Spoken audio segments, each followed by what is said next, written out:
Now, let me take the time to explain two scenarios that have happened to me out of the 1,000 or 10,000 scenarios. Number one, we all know that in Nigeria, to get government appointed jobs, contracts, you need to know people. I don't care what qualifications you have. I don't care how good you are at your job. You need to know the right kind of people. Now, I used to have a company before which did supply jobs. I and my friend, we owned this brand, and we were really trying very hard to make a name for ourselves. Now, did we have the connection? Hell yeah, we did. We had a great connection, like the people we knew, who. But you see, now with that connection still, you still have to go forward and meet the people, So we were recommended to this particular institution. I don't want to mention what it was, but you would think that people in that establishment are more decent than we know. Now, we were recommended to go to this particular guy, We spoke to him about our project and what we plan to do. So basically, it was to paint the whole establishment, which was a lot, and buy computers and furniture for the place, which I don't even want to say how much money would have made from that. We got to the understanding that, listen, he says he wants 20% of the deal. And we're like, you know what? It's a huge contract. So no problem. Let's do it. And mind you, we'll still have to sort out the person who referred us there. But after everything was established, this man had the audacity to stand up and tap my ass because he says, now that's the second part of the project. And we're like, excuse me, sir, I don't understand. You're already taking 20% from us. Like, this is not going to happen. And he's like, listen, honey, like, if you ain't doing it, somebody else is doing it. And to top it off, he didn't just want one of us. He wanted both of us. So tell me in that situation what a woman was supposed to do. And mind you, it wasn't even a time where you could say, oh, let me film. Because guess what? As soon as you walked into the building, you were asked to leave your phones at the entrance. So you couldn't even tape it. So apart from the foul memory you get from that experience, how else are you supposed to give proof? Unfortunately, yes, in the world, there are a lot of women who do come out and lay false accusations on people. But those percentages are very little.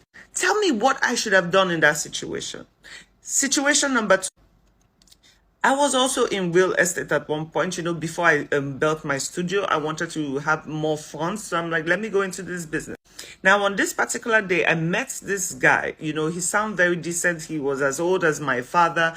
He's like, listen, I have a big name.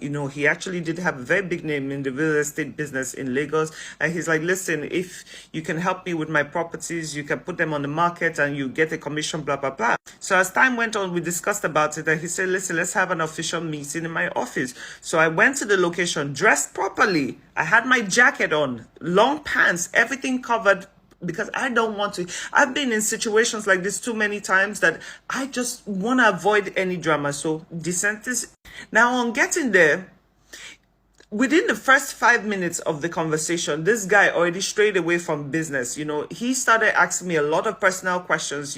Are you in a relationship? And in my head, I'm like, why are we talking about me being in a relationship? He goes ahead asking a lot of very deep personal questions. And I already knew from that moment, listen, first of all, I won't, even if I get the job from you right now, I won't be able to work with you because your mind is already far gone. And what makes me even more angry is like men in Nigeria forget about how much money they can profit off your back and focus on something so unimportant that it really baffles me. Anyway, after a little while longer, 20 minutes, I felt very uncomfortable with the line of questioning this man was putting. So I said, listen, I do have another meeting. I have to leave, blah, blah, blah. We'll keep in touch. This guy stands up and attempts to hug me, which, bro, you don't know me that well, so you shouldn't even be that close. So what I would normally do out of being uncomfortable is do a side hug. No, this mother effer turned around and planted one on my mouth. Like he had the audacity to kiss me and then shoved me into the wall. Now, I'm not going to lie. In that instant, I had so much fear in my heart because, first of all, his office was in the back. There was only a secretary way in front. Even if I screamed, nobody would have heard me. And just oh my God. See, I tried to push this man off. I tried very, very hard. Finally, eventually, I did get him off me. And he just kept talking about how beautiful I was and how he just needed to have some. See, I got myself out of there. The first thing I did was block that man's number. That was a dead deal. And I'm not going to lie, I got home and I cried because I'm like, how much does somebody have to go through to deal, just to provide for your family? Now, kept receiving calls, no joke, for about 3 months. It was minimum of 7 calls a day to 28 calls a day. This man will call off different numbers. Remember, I blocked him. So he will call me off different numbers saying how he really wants me, how he did it. Forget all the real estate. There was nothing about work. I threatened this man. I screamed at him. I blocked more numbers. More numbers kept calling me. The only time this guy backed off was when I threatened, because I started taping the conversations. I'm like, listen, I need to have proof, because if I ever have to report this guy, I need to have something. The only time this man backed off was when I threatened to expose him on social media, because he had the family, he had children, he had everything. You know, that was the only time he decided to back off. But why do I have to go through that? Senator Natasha is a very beautiful woman. I mean, the more I listen to her, how like she's gorgeous. I understand why some men will have the audacity to even approach her in such a manner. They don't care if you're married. If, like I said in my previous video, they don't care if you're married, if you're pregnant. They do not care. They want what they want when they want it, and you're supposed to deliver. I have lost so many jobs and great opportunities in my life because I refuse to fall for this. Because listen, if I would ever have to do anything with any man, it is because I want to, because I genuinely like you. There is no way in hell you're going to put pressure on me and feel like because you're going to put a couple of thousand in my account or millions, you think you are. And oh my God, my strong head is more than the money you want to give me. And then some people have the audacity to say women are emotional. Men, I am sorry, and this is another topic, men have always, from the beginning of time, known to be the most emotional people ever. But you know what? We will take that one too. Call us emotional. We're fine with that too.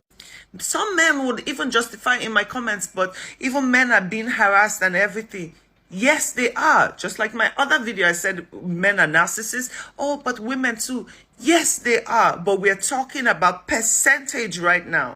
If a woman taps a man's ass, you have the chance to report it. You have the opportunity to do that. But because you guys have made yourselves heroes, you don't want to embarrass yourself by saying anything. And this is where I say the shame comes in. A lot of people say, oh, if a woman was raped, why didn't she report? Because somehow society will make you feel ashamed of being the victim. So no, in many situations, you might not have evidence, but I very, very much doubt that a woman with this prestigious reputation she has will go and make a false accusation on a man just for what? What would be the point for her to publicly embarrass herself that way? But you see the way God works? Sometimes you might need to fall before you rise. Because I'm telling you, this woman has become a movement. If she decides tomorrow to be president, I will vote for her. Because sometimes you have to fall to rise. And this is a perfect example of that. God will never let a good woman fall or a good man fall. This woman has, she has done things for her community. People genuinely just love her because of the actions she has taken. How many people now can tell me in between our politicians that can come out with their full chest and walk through a crowd of people? My dear, she could. That woman is an iron woman, and if you cannot give her the respect, shut the fuck up on the internet. Don't come talking rubbish, because we don't want to hear it. We want a better community, and that's that. We're not comparing ourselves to anyone else. We need to reform us first.